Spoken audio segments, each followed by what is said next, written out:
you, everyone. Good morning, good afternoon, and evening. I'm Marilyn Turkovich from the Charter for Compassion, and I'm very glad, and it is a great honor to have with us today Colin McCann and Lisa Berkeley. I'd just like to share my screen and begin our our little slideshow here. That's an introduction to what we're about to do. As you all know, or some of you may not, every month the Charter for Compassion has a global read. We select a book that we need to know about. The book gives us some missing pages of history. It allows us to see compassion in action, and it is often from a global perspective. Um, Today's global read is, as I've mentioned, with Colin McCann, and we will be starting with that in just a minute. Uh, we have as our host today Lisa Berkeley, and on the charter we know her as our peace coordinator. But Lisa has a lot of different variations to her life. She's the founder and director of the Institute for Inner Economy, a nonpartisan think tank dedicated to operationalizing positive peace for governance, diplomacy, and civil progress at the local, national, and international level. She has spent time and lived in Israel.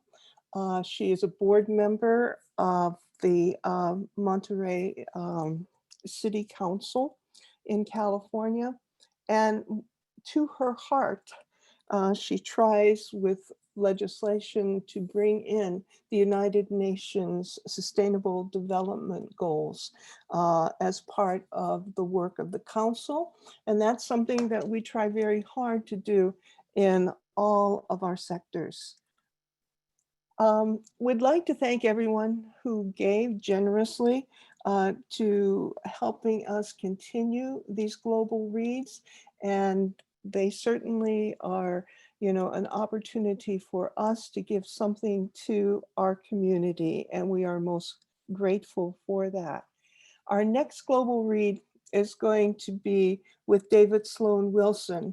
It's a little unusual because he's going to be talking about two books, This View of Life, Completing the Darwinian Revolution, and Atlas Hugged, obviously a play on Atlas Shrugged. So we're looking forward to being with David in September, and Michael Carlin, who some of you may know because of his work with Compassion Integrity Training, it will be the host for that particular the global read. Okay, I am going to try and get up, and I realize that I'm having a little trouble getting out of the stop share. Mimi, is that something that you can help me? Never mind. I just did the escape. So I'm going to turn it over to Lisa, and we're going to move forward. Thank you, everyone. Thank you, Marilyn. I am so excited to be here today. I have this great honor to have this conversation with Colin McCann, and I did not realize that I was going to be doing a full introduction. And so right before we all signed on, we agreed I'm going to give an introduction from the heart. And so, Colin, I just want to thank you for being here with us. I am so deeply, deeply moved by your writing of Apeirogon. I'm aware that this is one of your many successful novels. And just for those who don't know, you can, of course, learn more about Colin from his website or on the back of the book. But what we can say about it is that I've got the book right here in front of me. So we'll give a little bit of a recognition here. He's received many international honors, including the National Book Award, International Impact Dublin Literary Award, a Guggenheim Fellowship, a Pushcart Prize, and an Oscar nomination for his short film Everything in This Country Must. He's a member of the American Academy of Arts and Letters, as well as the Irish Association of Artists, OSADANA, if I'm probably butchering that name. And he has also received a Cavalier des Arts et des Lettres, I can't even read this morning, award from the French government. In addition, he has won awards in Italy, Germany, and China. A contributor to The New Yorker, The New York Times, The Atlantic, and the Paris Review, he teaches at Hunter College MFA Creative Writing Program. He lives with his family in New York City, where he is co founder of the global nonprofit story exchange organization Narrative 4. And I will say, my understanding is, Colin, you are away on vacation in the middle of a hotel in Chautauqua. So I thank you for taking your time away from a beautiful day and being here with us. So thank you. Thank Well, you. thank you. Yeah, I'm sort of on a working holiday up in upstate New York, so it's such a pleasure to be on this Zoom with you and for all that you guys do. I've been interested in your organization for quite a while, so thank you for inviting me, and thank you for giving me the honor to be part of the global read. Wonderful. Now, for those who are here with us live, just so you know, if you have any questions as we're having our conversation, you can go ahead and feel free to either put it in the chat or the Q&A, and then I will go ahead and ask them. This is about an hour-long conversation, and I think we can just go ahead and jump right in. Um, but I will say this, and just for a little bit of transparency, I did live and work in Israel, Palestine between the end of 1998 until the beginning of 2007, which was during the Second Intifada, and also when the security fence, or in your book you have a whole list of other names for it, was originally put up. And so I this your writing so deeply touched me, and it could relate to so many of the feelings in your work. And so I just want to give a little bit about where I'm coming from here. So what why this story of Bassam and Rami, or yeah. Yeah. Um, well, I mean, in certain ways, I mean, I hear certain writers saying the story found me, and I sort of doubt it sometimes. I suppose the story did find me, but I was searching, or in the process of searching. I went with my group, nonprofit global. Uh, Charity Narrative 4, which does story exchange between young people all across the world. And we went to Israel and Palestine, basically on a fact finding trip with a group called Telos, which is a peacemaking group run by Greg Khalil and others here in the United States. And they brought myself, a group of musicians, artists, activists, and my co-founder Narrative 4, Lisa Consiglio. We all went together to visit, and for 2 weeks. And quite honestly, my heart was blown open, and I was confused, and it was a part of the world that I had always wanted to see. But we went on a pretty deep dive, meeting all sorts of people, from activists with Breaking the Silence, to people who were settlers, to people who were involved in all sorts of organizations, Palestinian rap stars, all sorts of things. And then on the last day, the very, very, very last day, when I was tired and it was cold and it was November, and we went into this little office in Beit Jala, just outside Jerusalem, Bethlehem, and walked up the stairs, and in this room sat these two men, two ordinary men, sort of sitting around, pouring coffee for our group. And I sat down, and they began to tell their stories. And if my heart was blown open earlier, then this was a further sort of like blooming of what was going on for me, because they told the stories about how they lost their daughters. And in that moment, I'm not ashamed to say that my life was changed. I cried, I was deeply touched, and I went back to New York and thought, I would like to write about that, but I can't write about that. That's not my territory. Can I write about that? And I struggled with all these notions. And then over the course of the next 5 years, I visited Israel, Palestine several different times, and got to know Rami and Bassam, and sort of felt the deep need to communicate their story, because it's not really my story, it's their story. It's about moral courage, It's about empathy. It's about decency. It's about friendship in the face of all available evidence. And these men, Rami and Bassam, and their families, are amongst the people who I have the most respect for, whom I've ever met in any place. They're very brave. They're very funny. And they're very personable, and they are sort of moral, uh, in, uh, I suppose, moral searchlights rather than anything else. They search out compassion and decency in ourselves through the form of telling their story. So that's how I was led to this particular book. Mm, wow. So I very much resonate with the space of confusion, and the what's the word? What I found when I lived there was that, if I was spending a lot of times with Israelis, I found the if they were angry towards the Palestinians, I would watch my mind sort of take a side, and then when I was with Palestinians, I watched my mind shift and take the opposing side. Right. And what was so what was so profoundly, well, it was confusing. And then when you realize that your mind is completely insane, the only way through this kind of situation is through the heart, and to find compassion and care and listen, because really almost everybody in both nations has some form of PTSD and Right. is suffering.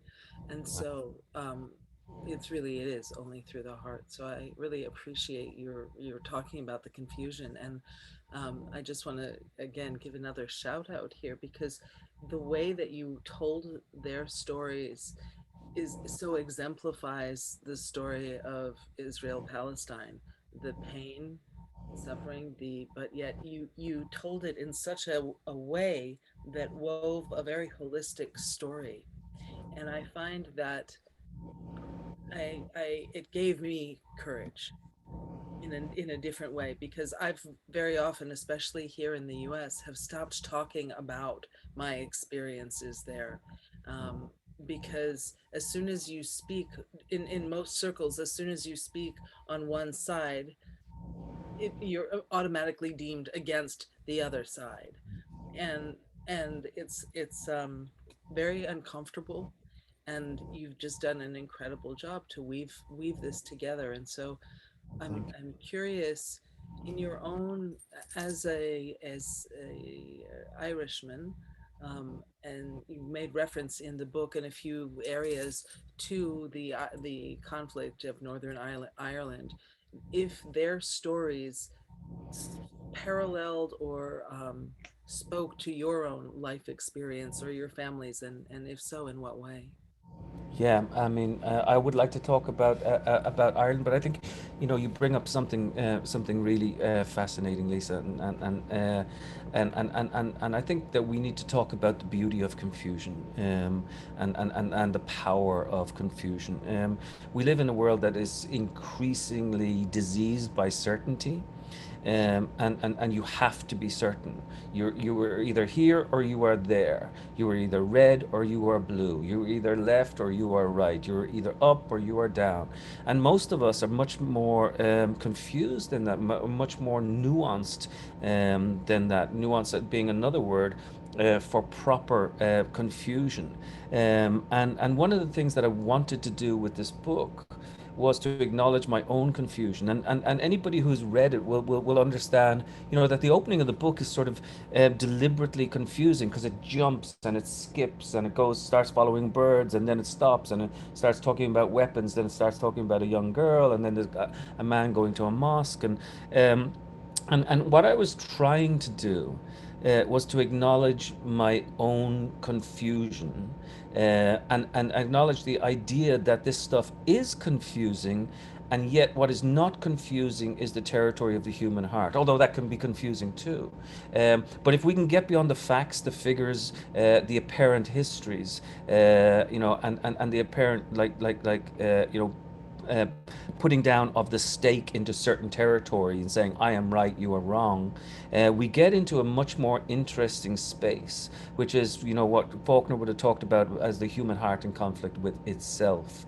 And increasingly, I like these three words: I don't know, or I am confused. And I think a lot of us, mea culpa, a lot of us are scared to say that we are confused, but there is something really powerful, and democratic in the sort of Whitman-esque notion is, I am large, I contain multitudes. Do I contradict myself? Very well, then I contradict myself. And one of the things in relation to Palestine and Israel is the ability to go in and bow one's head and say, I don't know, please teach me, which is, a sort of cultural celebration that goes hand in hand with the idea of cultural appropriation as well, because the people who talk about cultural appropriation are entirely correct. This has gone on for a long, long, long time. But braided within the idea of cultural appropriation is also the idea of cultural celebration or cultural humility, when you go in and you say, I need to know because my own culture suffers from a deficit of understanding. And in particular, I feel that we're going that way globally, more and more and more, to these little rooms. You can only come into my room if you look like me, or if you think like me, or you sound like me, and otherwise don't even come there. What Rami and Bassam do, is they say, we don't need to love each other. No, no way. We don't have to love each other. We don't even have to like one another. But what we must do, what is imperative, the moral imperative, is that we must understand one another, or we must have the ability to understand one another. And that comes in the form of stories and storytelling, which goes across borders, boundaries. And it does strike me that the idea of storytelling, and especially emergent storytelling, with so many stories being told, is a place where peace and compassion and ideas can actually operate. So I was lucky to find these men. And they have never necessarily, articulated those ideas, but they are the living embodiment of those ideas. And so they travel the world. For anybody who hasn't read the book, they travel the world.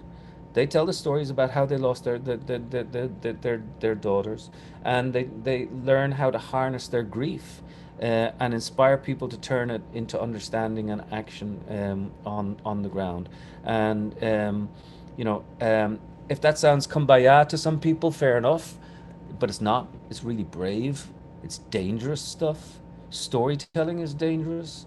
Getting out there and saying even I don't know is kind of dangerous in this day and age. And then to get back to the original part of your question, did I learn this from Ireland? Yeah, because guess what? When I was a kid growing up in Ireland, in Dublin, and my mum's from Derry and my dad's from Dublin, I was confused. I mean, what the hell is happening? Why are people blowing each other up? Why is there a checkpoint, Mum, when we get off the bus in Armagh? Why is the post box up in Derry? Why is that red? And when the post box in Dublin is green? Can you explain that to me? And in many ways she couldn't. But in many ways she could, but by simple storytelling. She grew up on a farm in Derry, and the way for us to access the deep politics of what's going on, I feel, is to acknowledge the personal territory, which is what I wanted to get at, with Rami and Bassam, and even the trauma of Northern Ireland helped me. And just before we move on, I gotta say, peace in Northern Ireland is shaky. We all know that, but it's 23 years old.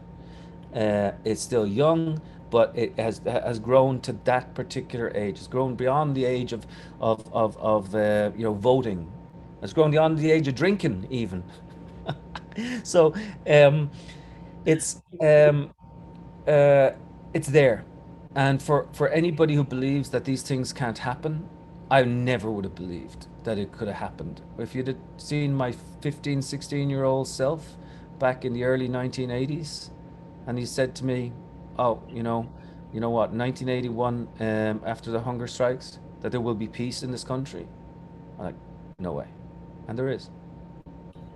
You know, I just you're making me go back to some of my notes around. There were a couple of quotes which I speak to this, and in it you make reference to a letter that I'm sorry, that Bassam wrote to Rami, and he says um, that one of the principal qualities of pain is that it demands to be defeated first, then understood, and then later in the book. Um, to his point, he said that the hero makes a friend of his enemy. That's my duty. Don't thank me for doing it. That's all it is, my duty. When they've killed my daughter, they've killed my fear. I have no fear. I can do anything now. Judea will one day live in peace. It has to happen. Sometimes it feels like we're trying to draw water from the ocean with a spoon, but peace is a fact, a matter of time. Look out South Africa, Northern Ireland, Germany, France, Japan, even Egypt. And so I pulled those because I think it very much speaks to what you're talking about. And in the work that we did, in peacemaking in Israel Palestine, it was very much we can make a choice. We can choose to go for peace, and then that becomes the reality. And we keep going through it. We keep if we fall down, we go back up, and we keep choosing that. Right. So I was reminded of that throughout the book. So Right. It's like Beckett's notion of, can't go on, must go on, or his other notion of, no matter, try again, fail better. It's you have to keep doing it, and one day something occurs. One day a chink of light occurs. One day walls. Hey, listen, walls fall. They just do. and I think there's an awareness here too, and my understanding from both what you've written, but also from what I've understood about their work, is that there's a real personal accountability here, and a recognition that it's inner work that we have to do between ourselves. When we look in the mirror, it's our own choice. And um, there's a section in the book, it's after section 1000. That brings me to another thing that I want to look at. There's so many things to touch on here. Um, but where you really have each man telling his story of what happens. And it's such a unique structure that you've done in the writing here. I'm kind of going to a little bit off a topic where I was going, because I want to talk about the structure of how you wrote this. Um, thoroughly intriguing. These, short sentences to long paragraphs, each in its own chapter. What I appreciated about that is, for me, it caught the experience of living there. It's like each moment is just a moment that you must be present for. Was that anything near your intention, or why is it that you wrote it in that way?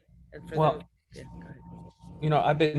I've been talking with my students for a long time about like the desire to write a novel that reflects the internet experience, and that was something in the back of my mind, about how we jump from one thing to the other, and how we go down these rabbit holes and then emerge again. But also, I wanted to write a fractured novel, because the experience when you go there, even walking through Jerusalem, which you know very well, is like, oh, the senses are assailed at every turn, and there's just so much to see. I've never felt a place that's so electric, with different. It's like being in the center of a kaleidoscope. You turn here and you turn there, and it's up and it's down, and all those things. So I wanted the book to reflect that.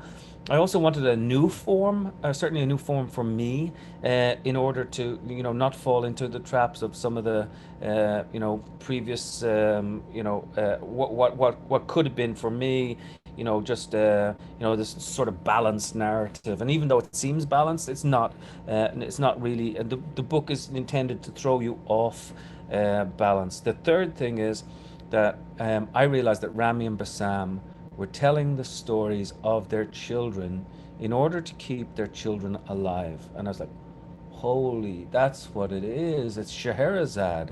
It's one of those things. And then, so I decided to write the book in 1001, what I call cantos. Um, so it goes from 1 to 500, and then 1001 in the middle, and down from 500 down to 1.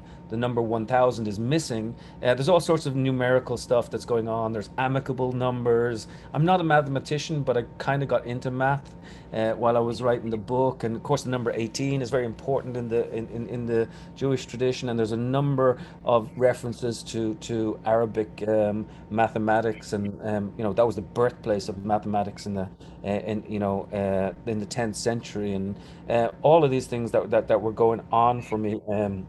But ultimately, I just wanted to tell a story that hopefully, opened people's hearts a little bit. And the same way that Rami and Bassam did to me that day. I mean, gosh, I can't tell you how I felt that particular day. They actually gave me, Lisa, they gave me a napkin, a little green napkin that said on it, like, harness the power of your grief. And they signed their names on it. And I had it, and I hung it on my office door for a long, long time. Yeah, that's what I tried to do when I wrote the book. And also, not just in terms of emotion, but structurally too, because structure is really interesting to me. The most important thing is that the book felt like a breathing book, in the sense that it goes out and then comes back in on the girls. It goes out and comes back in on the parents. It goes out again. And part of what I was trying to say is that we're all there. That's why it's called Apeirogon, which, by the way, my publishers were like, "You're calling a what?" Like, what the hell is an Apeirogon? I said, well, I don't really know, but it's supposed to be a shape with a countably infinite number of sides. And now I love the word. And well, I was really happy recently. There was an article in the New York Times magazine that referred, or New York Times newspaper, that referred to a paragon, just like in normal conversation. It was talking about Amazon. Amazon is an apeirogonal company. I'm like, holy, it's so nice. So People are that's, using. I'm sorry, go ahead. No, no, please, please. So I love that's good. Congratulations for maybe reviving a word or bringing it to more to our consciousness. But what I appreciate, and I didn't quite get it until you said it a minute ago. I understood the title and kind of why, but I experienced it in a very two-dimensional or concept. And now when you talk about Jerusalem or even Israel, I could say about how it's just bombards your senses. Yeah, Um, like just a huge coin just dropped, if you will, because what I loved about living I was fortunate in that I lived in Tel Aviv, which is a very dynamic city in and of itself, but a lot of my work was also outside of Tel Aviv. And so or the it's like you see the best and the worst in humanity in your face every day. right. And it is a sensory overload in some ways, but you feel alive because whether it's in the shuk and the spices and the colors and the texture or the sounds of multiple languages being spoken, it is so dynamic. And I've always kind of felt that, when people say, why do you want to go there? Like, what is it? So, well, it's if you think of it as being in the land itself as being the home of the Abrahamic religions, and then you think that you've got millions of people every day putting their thoughts and their prayers to whomever their God is or whoever reflected is. It's like laser beams of light through thoughts and prayer being put on this tiny little region. And so when you're there, it brings up both your best self and your most shadow self. And the opportunity when you live there is to really do your inner work, to heal and to find peace. And so um, That's right. I don't know. That's right. I don't know if that relates to you or speaks to you at all. Oh, it Um, speaks to me. It speaks to me. It entirely speaks to me. And anybody who's lived in that part of the world will know that experience. Or anybody who's even just walked around and tried to figure out what's going on, and then met all this beauty. I mean, you talk about like even on my first day, uh, and being south of Tel Aviv by the beach, and two young Palestinian citizens of Israel, what some people call Arab Israelis, came up and talked to our group and said, please come to our house, see our house, and see how we live. And the stunning hospitality that I was met with, particularly in places like, I don't know, Beit Sohor and Jericho, and people being open, and I'm not just I'm talking on all sides, because I don't talk about both sides, but all at all different angles. It was stunning to me. And then, yeah, meeting some of the worst prejudice that I ever came across in my life. Is like it's and trying to deal with with these things. Am I only going to talk about the prejudice? No. Am I only going to talk about the hospitality? No. How can we tell our stories so that we can acknowledge how messy the world is? Because the more we acknowledge this messiness, the better off we're going to be, and the more we can repair ourselves, because this stuff is freaking well messy, right? And beautiful at the same time too. it's again, I appreciate going back to the when you talk about the multiple angles and such, the way the book was written, again, the out and in and out and in, that was so beautifully done, and the themes and the symbols and symbolisms woven throughout. I found myself just in awe and humbled, and in a place of sometimes deep reflection and silence, because the analogies to the birds, and then woven in with the history and everything that you put in that, was so just exquisitely precise in capturing an essence of the story, and or an angle or reflection of what you're trying to, or not trying to, what you are, what not, it's not just you even, it's what you are and we are with you exploring, was profound. And what how did you get, for example, to so many references to birds? I mean, it's, in one hand it seems so obvious when you read it, but I don't know that I would have ever gone there. Yeah, I mean, I was lucky with a lot of this, and there were days, so I would wake up and read what I wrote the day beforehand, and I would say to myself, how did I know that? Where did I get that? How did that come? It felt like I was a conductor, and it was somebody else's book. It belonged to all the musicians who were out there in front of me, and the musicians were the people that I had met, Rami, Bassam, the people that I imagined. Smadar and Abir, the people that I met from, Breaking the Silence, or from wherever else it happened to be, they were all the musicians, and they were playing for me, and some were playing the cello, and some were playing the flute, and then every now and then a new musician would come in at the back of the hallway carrying a case, within which there's an instrument that I never heard before, and I'd have to like respond to the music that she or he was actually playing.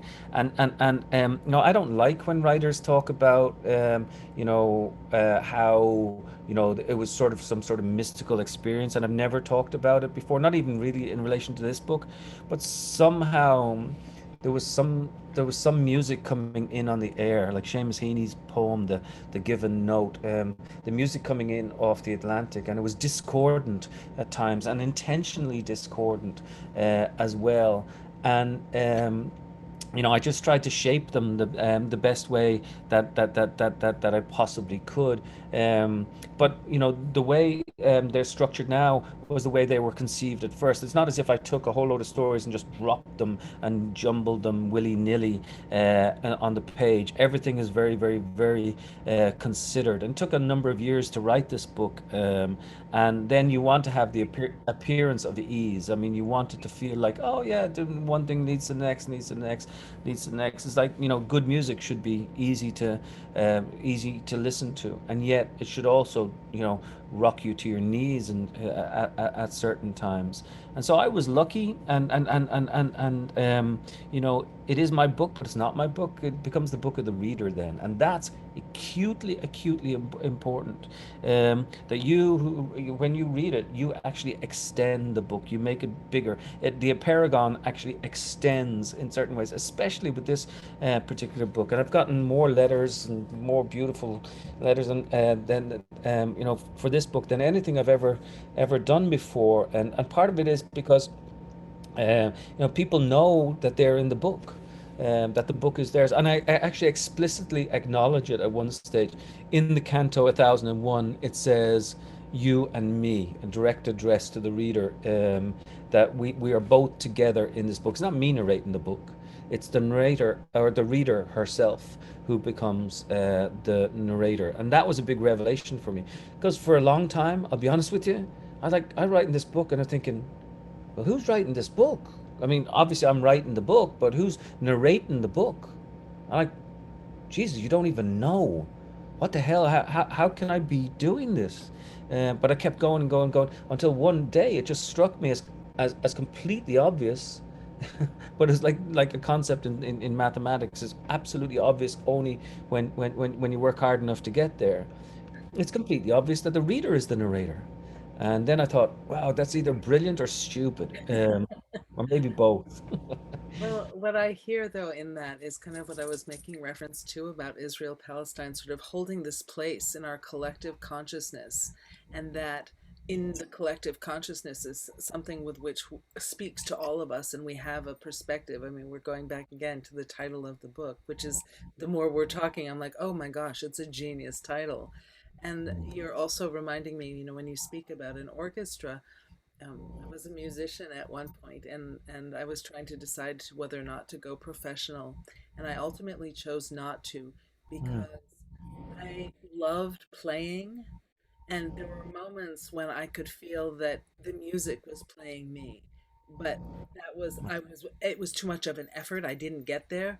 But the people who were incredible musicians, it wasn't them. It was the music that chose them to work through their body and the music, and it played them. And that's that's what I hear you talking about here is it wrote through you. You were the conduit for it. right. Like a tuning fork. Yeah, yeah. Yeah. And Like a I tuning fork hits in your chest, and it's just like, oh gosh, where's this weird, airwave coming from? But it's just making that tuning fork vibrate in certain ways, and yeah, and a lot of that was just listening. A lot of that was hanging out with people. A lot of that was reading. A lot of that was accidental. And then something like the birds. I'll tell you about the birds then. So I know nothing about birds. I'm not an ornithologist, nor was I really interested in birds. Except when I came back to New York after meeting Rami and Bassam the first time, I was like, that was really amazing. I'm going to read about that. So, what was the town that I met them in? Oh, Beit Jala. Let me look up Beit Jala. And literally just went to Google. I'm sorry to disappoint people, but I just went to Google and I Googled Beit Jala, and turned out the one of two now bird ringing centers in Palestine was in Beit Jala. I said, what the hell is bird ringing? I had no clue. And then I started to investigate that bird ringing. Oh, right. It's where you band a bird and you capture a bird in a mist net, and then you tag it basically. And oh, how beautiful! I thought. So I read about that, and then when I decided to write the book, and I went back to see Rami and Bassam and spend time with them, I went to the bird ringing center in Beit Jala, Talita Kumi, and I hung out with the ornithologist there. And one morning we're there with the ornithologist, and they catch a little bird in the net, and it's basically it's a songbird, no bigger than your thumb, they tag it and then they release it, and then I start thinking, jeez, I remember a story when François Mitterrand ate a oh, songbird for his his last meal, and this sort of stuff, and my mind was going and galloping, and so I learned a lot. and that's the great thing about writing too. You know, you can learn a lot. I don't necessarily want to write about myself. I bore myself. And if I was talking about like a 56-year-old like white man who lives in New York, come from Ireland, whatever, you know, there's all sorts of labels I can give myself, immigrant, whatever else it happens to be. But I don't want to write about myself. I want to write about other people, and that was what was interesting to me to learn all this stuff.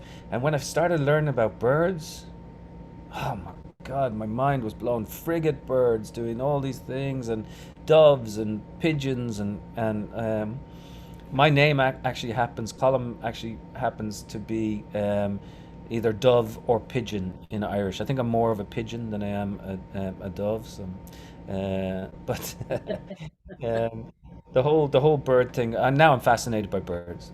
Completely fascinated.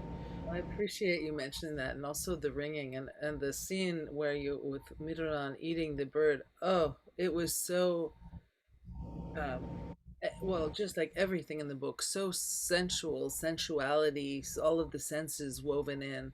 That was so incredibly symbolic in so many ways. And the ringing, how you wove it together with the ringing of the birds for identity and tucking it in, and then the descriptions of the Israeli soldiers and the circles or the rings around them. Right.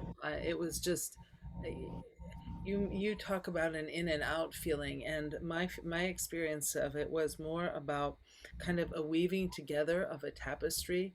And Right. um, I just how the themes kept repeating themselves and helping me dig deeper into another layer of understanding, yes, about myself, but also this other the experiences of these two men and all of the different perspectives that go there. Yeah, and then this whole theme of sight also. Moti, I can't remember his last name now. The man who had his cataract surgery, and Oh yeah, yeah, and yeah, yeah. Moti Richter. Yeah, yeah. Richter, right, and who sees the eyeball on the after the suicide bombing occurs, and just the whole theme of sight and Right, vision and perspective. It's yeah, I think right, I could sit and read right. through this another 3 or 4 times easily. Um, but I digress now into my own story about it rather than yours. No, But yeah, I'm sorry. I Go know, ahead. but your story is interesting. See that, and that's what's interesting is that everyone brings their own story, to this particular book, and that's the beauty of art when you think about it. Some people, some authors get upset when people make interpretations of their work that are not actually embedded, as far as they're concerned, in the text, but they're wrong. Any work of art is supposed to, inspire other works of art. We recreate life out of life, and so when you've written a book, so when I'm writing a book, it's mine. Uh, but when the minute it's written, it's not mine anymore, and other people become the writers of it. I don't mean that in some sort of kumbaya way or anything like that.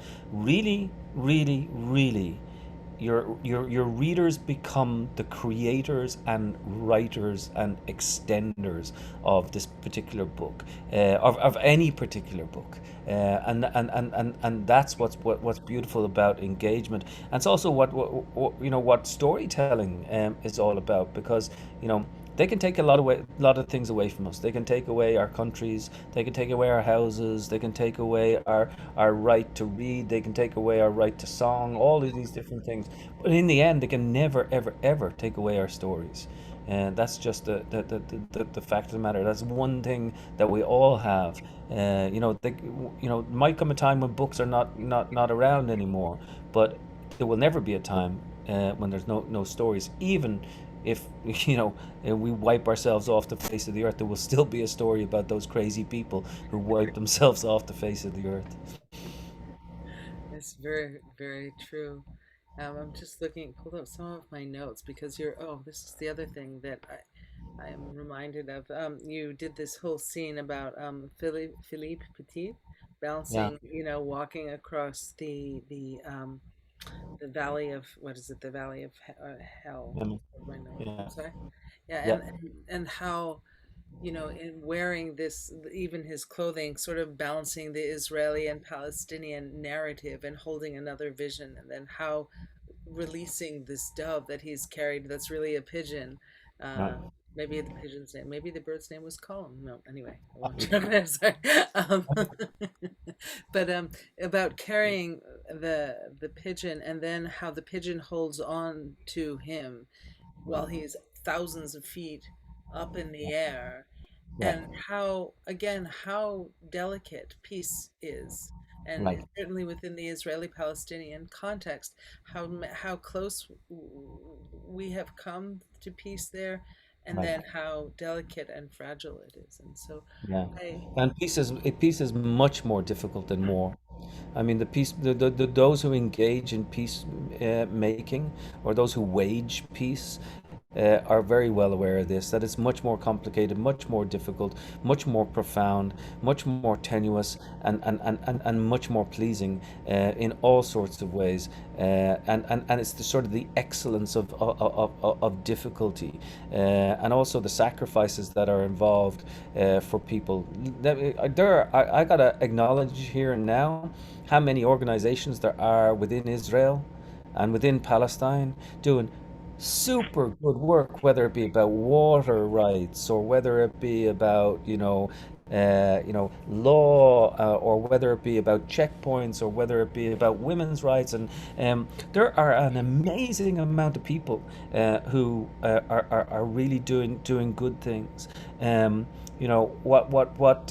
What's disturbing is those who want to create fear and not talk about those sort of people, because fear makes money for a small amount of people, and that's what we're employed in so many ways. We're employed in the process of allowing people to make us scared of Palestinians, to make us scared of Israelis, to make us scared of Irish people, to make us scared of the person across the street, because that is a financial is a financial thing. And one of the things that Rami and Bassam say is that, if we don't know each other above ground, then guess what? We're going to end up knowing each other 6 feet below ground, and so they are markers for this sort of radical thought that also is very simple at its core.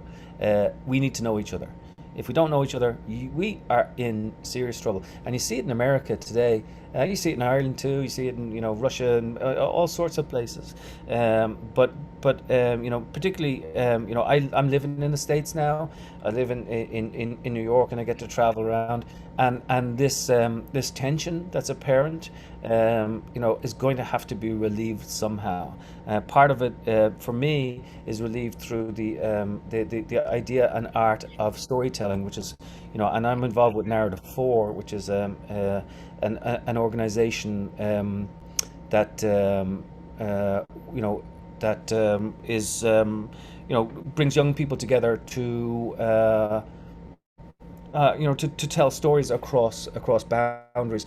I've just looked at the chat, and I see that Rami Elhanan is actually listening. Okay, Um, so you and he I is are on the same wavelength, he because is I that's there. Oh my gosh! And I was just saying good things about him. Let me tell you the truth about Ram.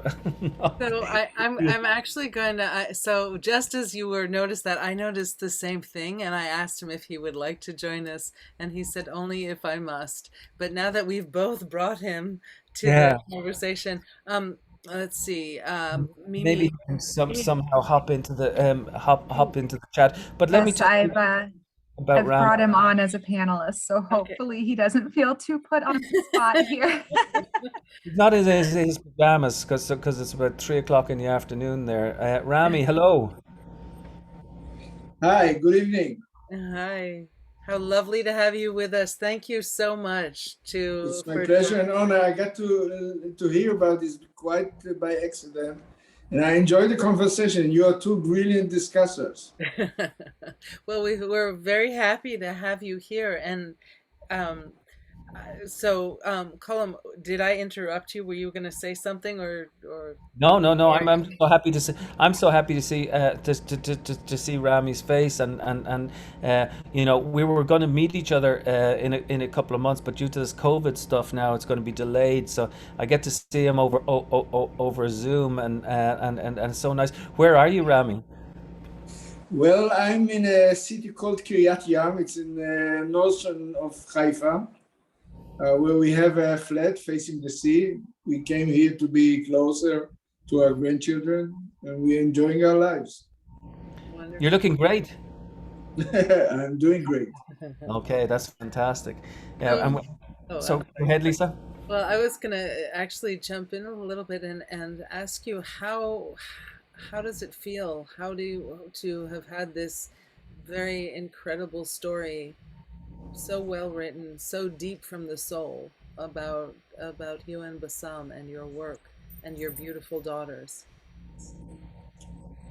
First of all, I'm so deeply grateful to Callum, to the readers of this book, to the ability to spread our message, which is the most important thing. The other feeling is a little bit embarrassment. Reading about yourself, reading about things that you said, things that you've done. But the outcome is outstanding, and I'm extremely honored by the ability to be there, and thankful. Yeah, I do think, and I will embarrass him, and it is embarrassing to talk about yourself and to read about yourself. But you know, he and Bassam have been engaged in an act of courage, it's only when you put yourself on the line. Let's not beat around the bush. This stuff is not easy. Stuff is not just Rami and Bassam, you know, standing up there and saying this is my story. There takes a huge amount of courage to go into a school, to breach the gates, to go past some of the parents, to go past some of the prejudices, to reach down deep into people's hearts, and change, you know, even one soul, that soul that sits at the back of the room. Rami talks about this a lot. This is not easy stuff that they have embarked on. They didn't do it to be celebrated. They didn't do it. They did it because they're heartbroken. They did it because they want the story not to happen again. There's nothing, you know, soft about any of this stuff. This is big, muscular stuff, and sometimes you have to risk things. You risk embarrassment. You risk humiliation. You risk yourself because you know that this story is bigger than yourself. I mean, maybe Rami can tell us a little bit about how it feels to go into a school and, you know, not have your best friend or yourself even be wanted there, and yet still having to do it because you must. Well, you're absolutely right. The feeling is like walking into the open mouth of an active volcano. They want to swallow you. They are very angry. They are highly emotional.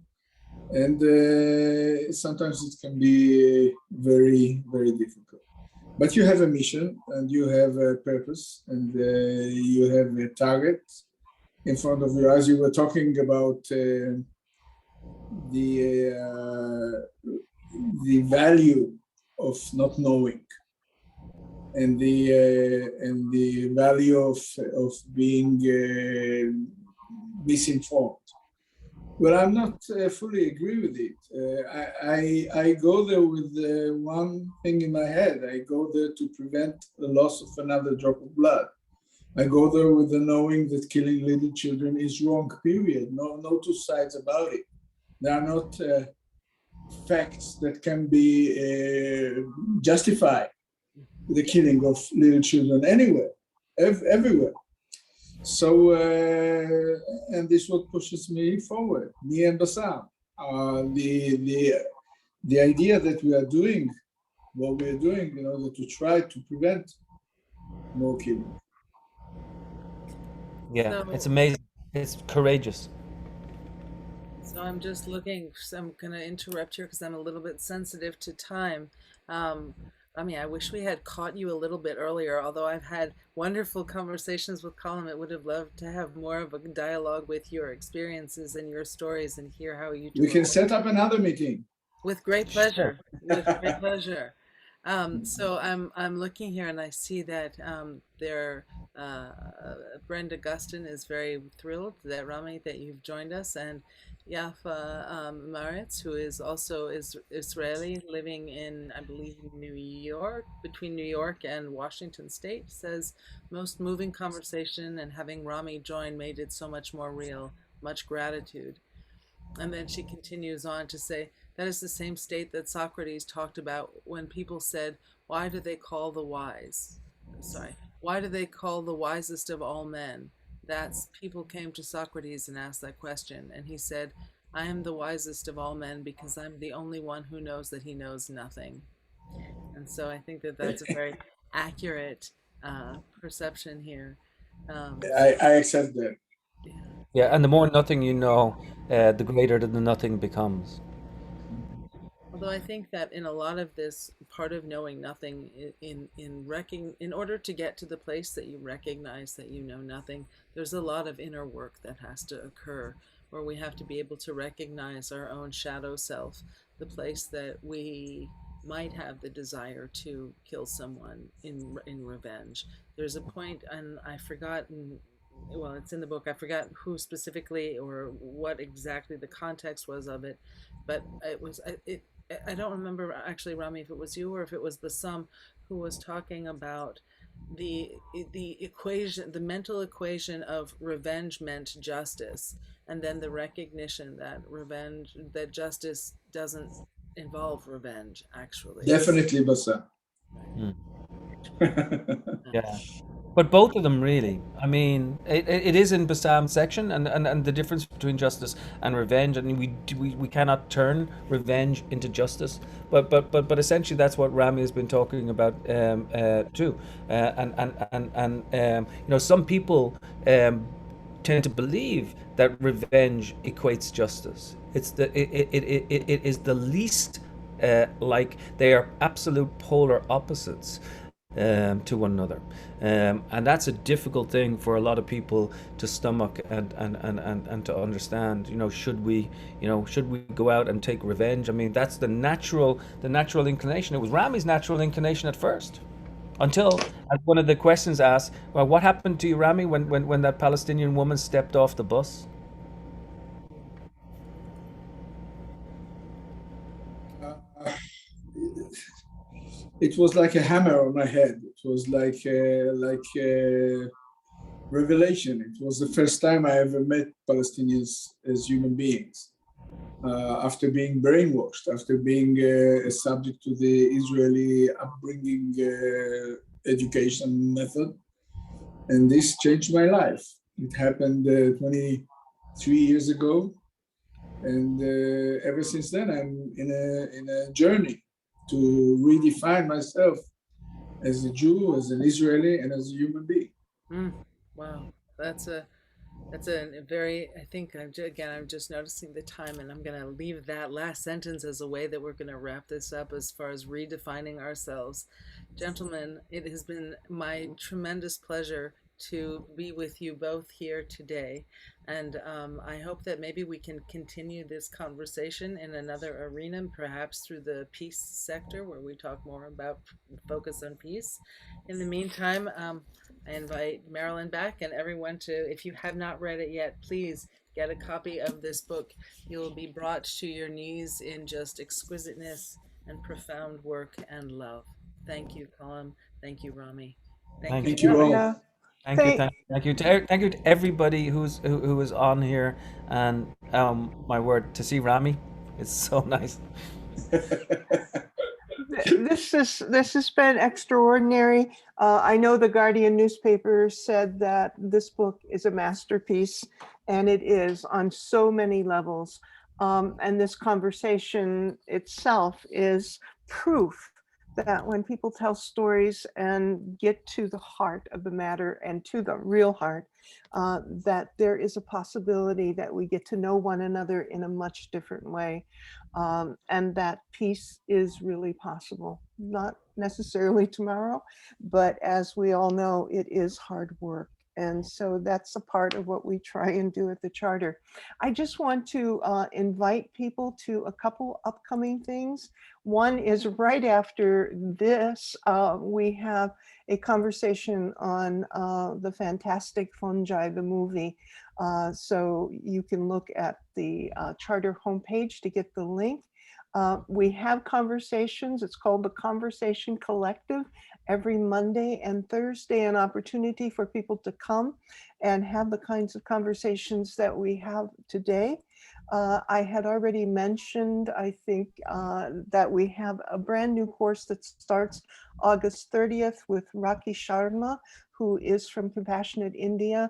She is extraordinary in the presentations that she does. And for people who are interested in compassionate city initiatives, where cities come together to talk about the kinds of things that they're involved in, we have our Compassionate Canada group on August 30th, our monthly cities webinar with Houston on August 31st, on September 1st, and I didn't get a slide up, we have Compassionate United Kingdom, and of course our signature course that is Compassionate Integrity Training starts on September 15th. Thank you so much for today. It was extraordinary. And next month, again, is David Sloane Wilson. So thank you, everyone. Thank you. Thank you.